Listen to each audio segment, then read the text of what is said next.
faut-il douter de tout? Thèse. Les instruments de la connaissance, sans ces raisons, sont trompeurs. Il faut donc douter de tout. Antithèse. Le doute absolu est une contradiction. Nous pouvons croire à certaines vérités. Thèse. Il faut douter de tout. Nous ne pouvons pas tenir compte de nos sens qui sont trompeurs et de la raison qui n'est pas fiable.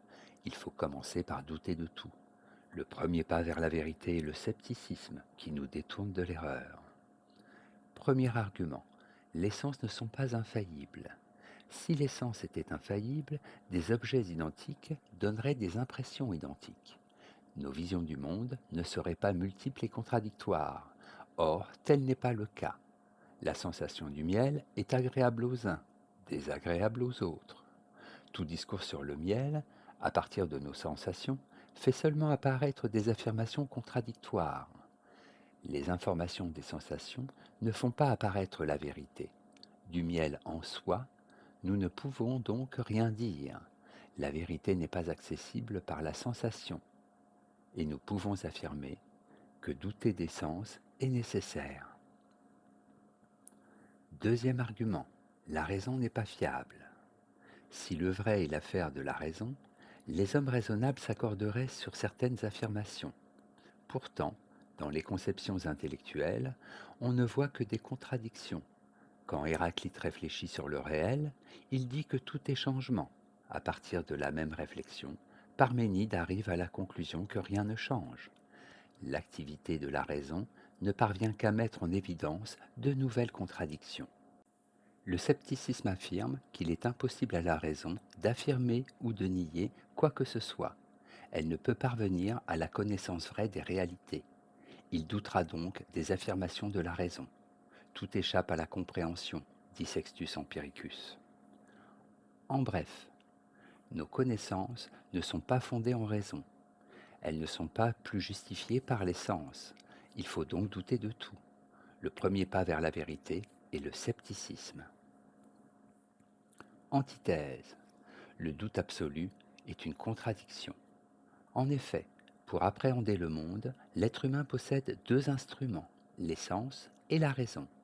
Les sens nous procurent un donné sur lequel s'exerce notre capacité de penser, et au moment même où il doute, l'homme ne peut pas douter qu'il pense. Premier argument.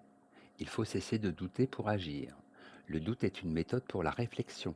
Il est nécessaire de l'utiliser pour détecter les erreurs de jugement et les éviter. Le doute doit cependant s'arrêter pour construire. Le savant met en doute ses interprétations du réel, mais il croit à la science. Le philosophe réfléchit sur les conditions de la morale, mais il ne peut pas s'interdire d'agir. Un doute absolu conduirait à la suspension de toute action.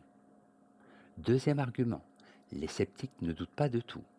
Le sceptique affirme qu'il faut douter de tout, mais il ne met pas en doute son propre doute. Les sceptiques veulent nier toute valeur de vérité à la raison, pourtant ils s'en servent pour prouver leurs affirmations. Les arguments des sceptiques sont absurdes. Comme le dit Hume, les sceptiques font usage d'arguments rationnels pour prouver la fausseté et l'imbécilité de la raison. Il faut faire confiance au sens et à la raison. Troisième argument. Les sens sont à la source de toute connaissance, car ils nous permettent de constater les faits. La raison organise ces données pour que nous ayons une connaissance du réel. La nature humaine maîtrise les sensations et pense le donné. Nous faisons appel à la fois au sens et à la raison pour progresser dans la connaissance. La connaissance progresse, c'est bien là la preuve qu'il est inutile de douter de tout.